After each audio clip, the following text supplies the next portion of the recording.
Okay, good morning, everyone. Obviously, this has been a challenging week for us as a department and as a fire service, but we do have an important statement to give this morning on the status of our air tanker fleet. This morning, you'll hear from Chief Ken Pemloth, the director from CAL FIRE, as well as Aviation Accident Investigator from the Ntsb, Josh Cawthra. So I'll go ahead and turn it over to the director of CAL FIRE, Chief Ken Pemloth. After they are done, we'll take brief questions and answers, remembering obviously that there is still an active investigation by the Ntsb occurring as we speak. So, Chief. Thank you, Daniel, and good morning. As Daniel said, it has most certainly been a challenging week, not only for CAL FIRE, but for the fire service as a whole. This morning, the National Transportation Safety Board advised the department that their investigation has found no structural failures or aging aircraft issues were involved in the Tanker 81 accident. In light of this information, we will be lifting the safety stand down for our S2T tankers effective immediately. Airbase personnel will resume their routine daily safety inspections and will be permitted to resume normal flight activities. I again want to thank all of our pilots for their patience while we awaited word of any potential safety issues with these airframes.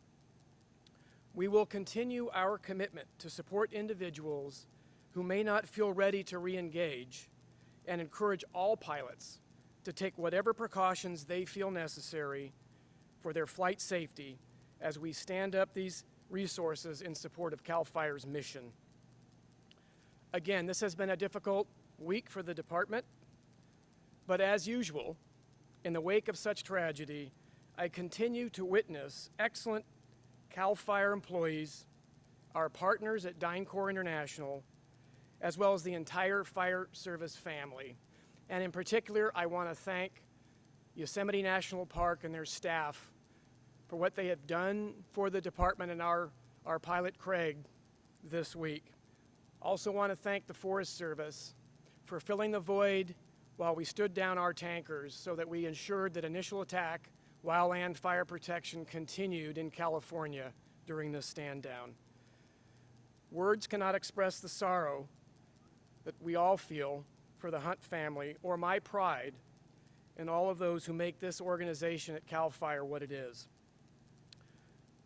We will continue our preparations to lay Craig to rest with the honor befitting one who sacrificed his life to protect the lives of others. I would now like to turn the microphone over to Ntsb Aviation Accident Investigator Josh Cawthra. Good morning. I just wanted to provide a quick update about the status of the investigation, what has been done to date, and where we're going to go from here.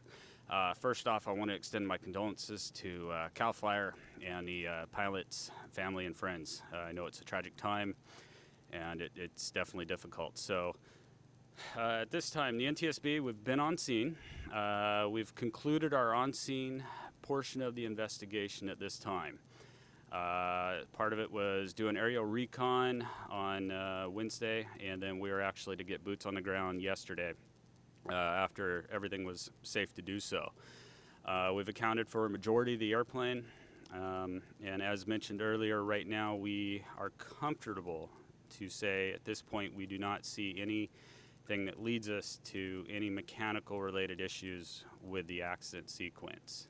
We're still in the process of examining the wreckage. We're right now coordinating with the CAL FIRE and the Park Service and the U.S. Forest Service to get the wreckage recovered. Right now we do not know a timeline yet on that, just because it is still an active fire zone and there is active firefighting being done in the area, so it's probably going to be recovered once the fire operations have been ceased in that area. So at that point,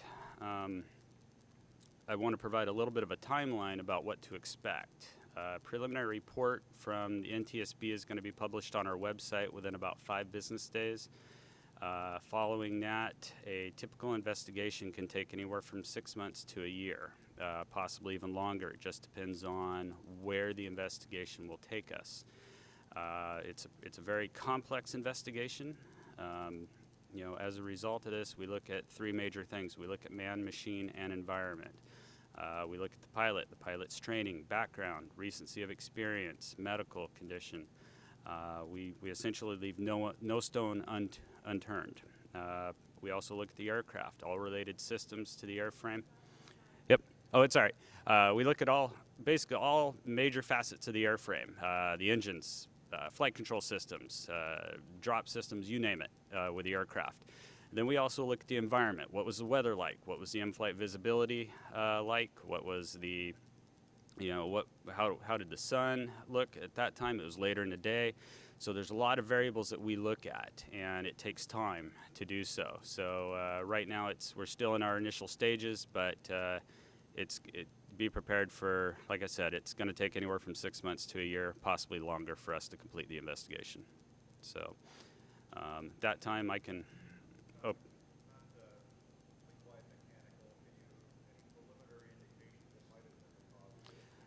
Right now, like I said, we're still in our initial stages of the investigation. We documented the accident site. Now our next step is to get the wreckage recovered, and that way we can continue the investigation with the airframe.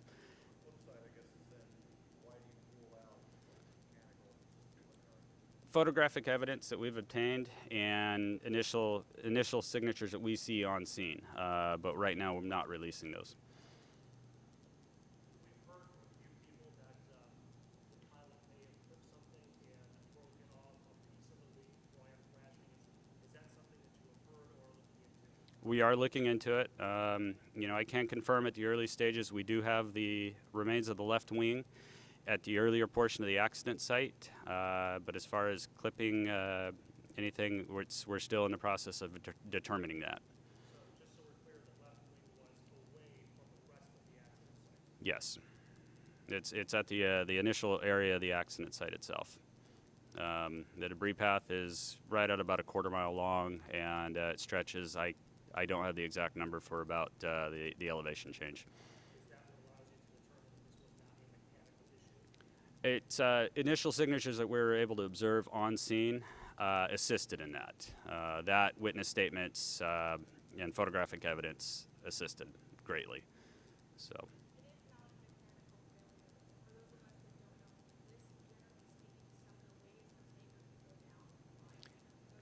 Right now I can't speculate on different ways an air tanker can be involved in an accident. It is an environment that is unlike a lot of other type of flying out there. It is low altitude. You are in a smoky environment, and it's something where we are looking into different areas of basically what could have caused this. So.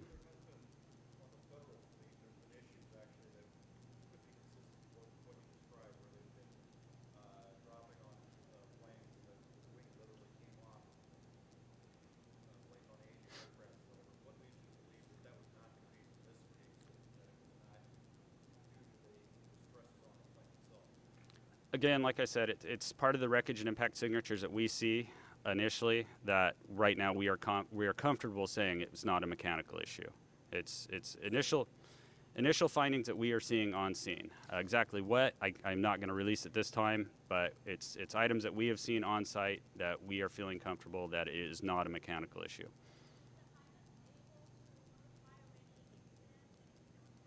Right now, we do not have any evidence or any information relating to any distress calls or a mayday call at this time. We don't have any transmissions, at least from witnesses that we've talked to. We don't have any radio transmissions from the pilot through the accident sequence or prior to. Come again? There is in-flight communication between all aircraft in a zone where they are doing aerial firefighting. It's something where it's speak as needed. You get the coordination for the drop, and they set the maneuvering and everything else. But it's not rare. You're on a final drop or a final approach to the drop. There might be some communication, but it is not rare for a pilot not to be calling out stuff. Prior to.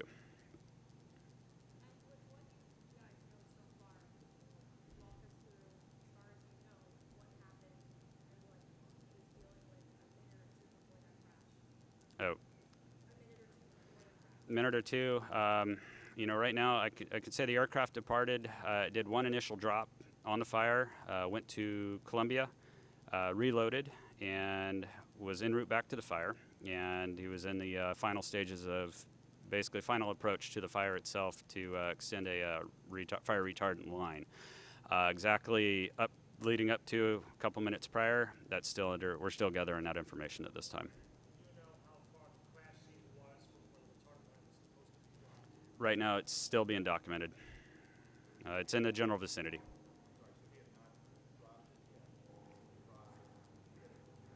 Exactly. So. Come again? Right now, the accident flight was his second drop of the day. So.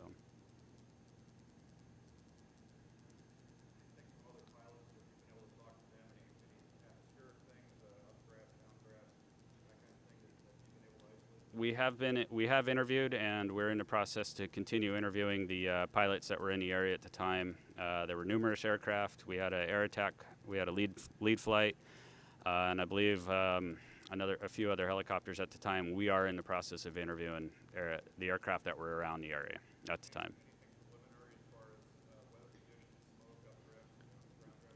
Right now, all indications have been visibility was as good as to be expected. It was not, everybody's reporting good visibility. Exactly what that means, I can't comment on at this time. So. Do you know if the spotter plane flew the exact path that Craig was on prior to the crash? Right now, we're still obtaining that. We have what's called automated flight following data that we have obtained, and we're in the process of reviewing that so we can actually compare the flight paths. It just depends on the frequency of the recorded data points in that. We've secured the information. We're just in the process of reviewing it. So.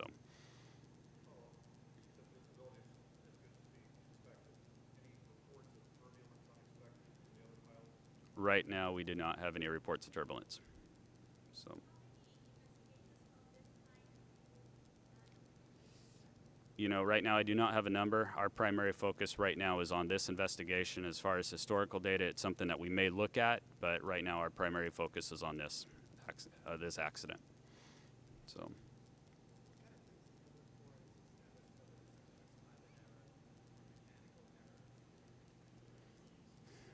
You got to repeat that one more time.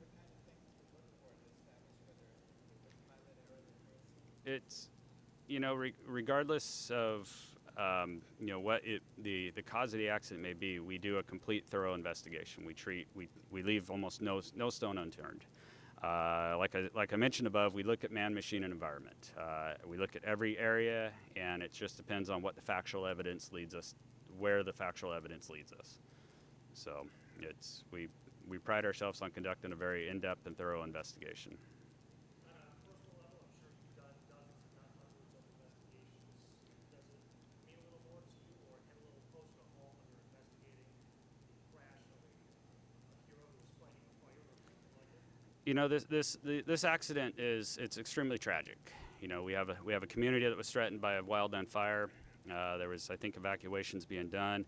And you know, these pilots put their life on the line. You know, they're out there in a very it's a controlled environment, but yet there is also an amount of risk, and it's something where it affects everybody as a whole. And these pilots are, we get to know these pilots as well throughout the years, and it's something where we ultimately strive for a zero accident rate. Our primary mission with the Ntsb is to figure out what happened, why it happened, and how can we prevent this from ever occurring again. Whether it's through safety-related changes or safety recommendations, that's our primary focus. So.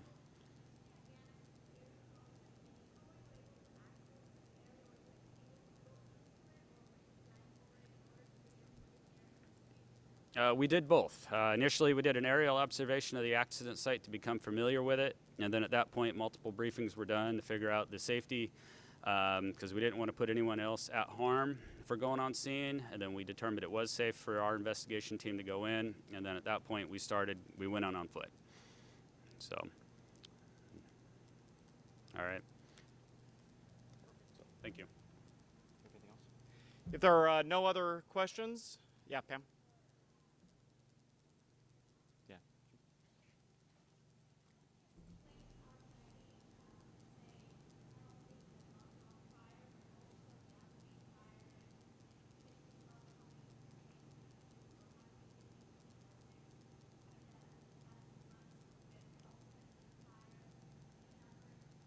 Yeah, so the question is, how many of these aircraft do we have in service? So prior to this accident, CAL FIRE has 23 S2T trackers like you see here. Obviously now we currently have, and we'll be putting back up into service 22 aircraft.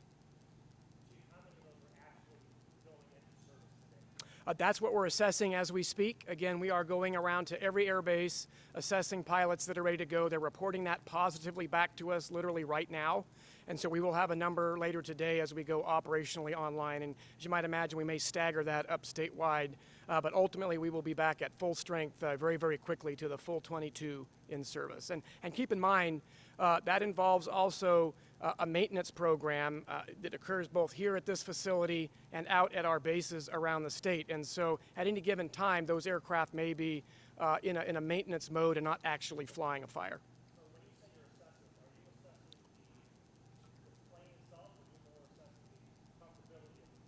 We are assessing the comfortability of the pilots. We're constantly, obviously, evaluating the aircraft. They go through a very rigorous maintenance program ongoing throughout the year, throughout their use. Right now, today, we're very comfortable with the aircraft. It's the pilots that we want to make sure that they're comfortable and fit to fly. I can tell you straight up, most of them are just ready to get back in the game. California is at the peak of its fire season. You can see the fire activity we have. These are firefighters, and they want to get back in the game. And so we just need to make sure that we're comfortable, they're ready, and we're going to put them back up there just as quickly as we can. Again, we've across the board, as you might imagine, after a tragedy like this, they're all thinking through that. Some may just take a bit longer than others to get there, but ultimately they're all going to be there.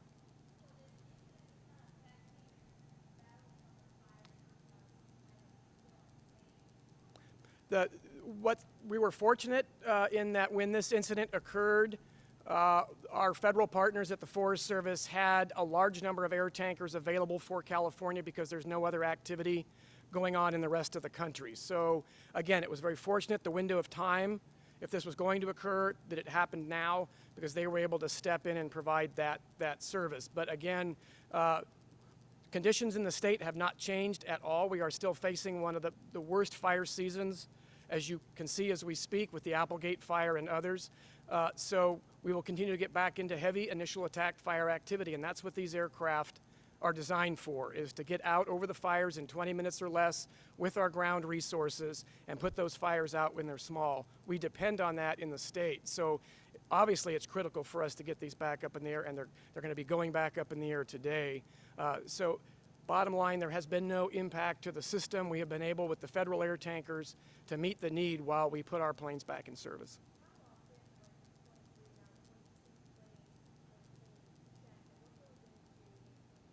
So what I'm going to do is defer to our chief pilot, Bill Payne. He can talk you just real quick through what the maintenance program looks like for these aircraft. Thank you, Chief. Could you repeat the question?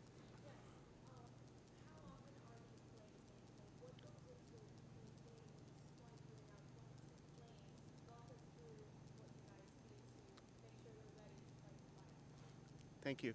Yeah, we're on a regular maintenance cycle. They are subject to the inspections per whatever the manufacturer tells us they have to do. We do 50-hour inspections, we do 100-hour inspections, we do 200-hour inspections, and we do annual inspections. So these aircraft fly about 300 hours a year. So they're looked at and inspected. There's a mechanic on each base that looks at them daily. The pilot looks at them daily. So they're very rigorously inspected on a timeline and as needed basis. There's what's called scheduled maintenance that fits into that schedule. Then there's unscheduled maintenance for things that break, you know.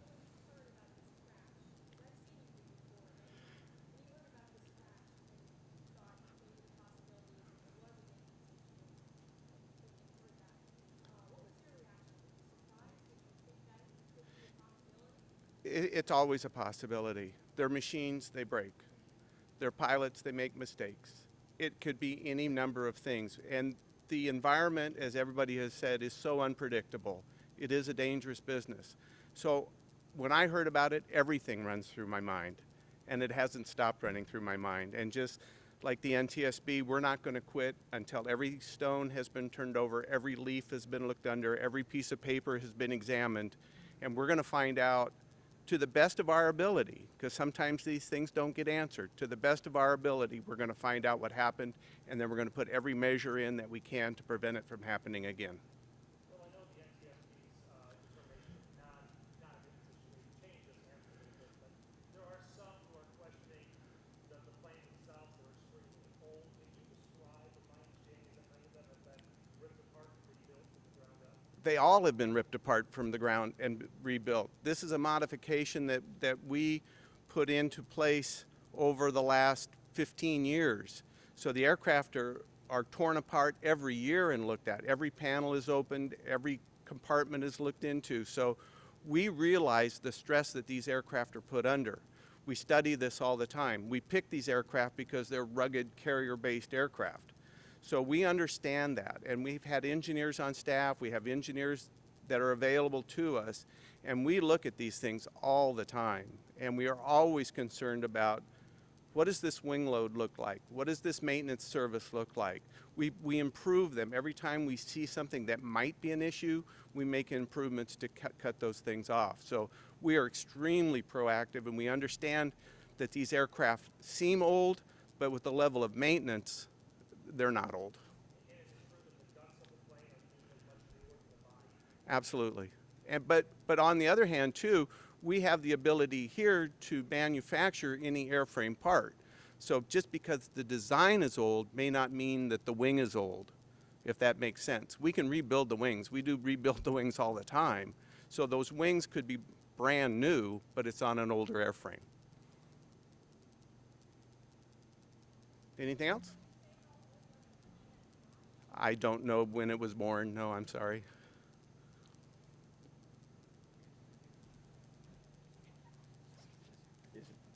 So just to answer the question on the aircraft, 2001 is when these aircraft began being put into service. And as Bill said, as Chief Payne said, they really aren't the same plane from when they started till they're completely retrofitted and repowered.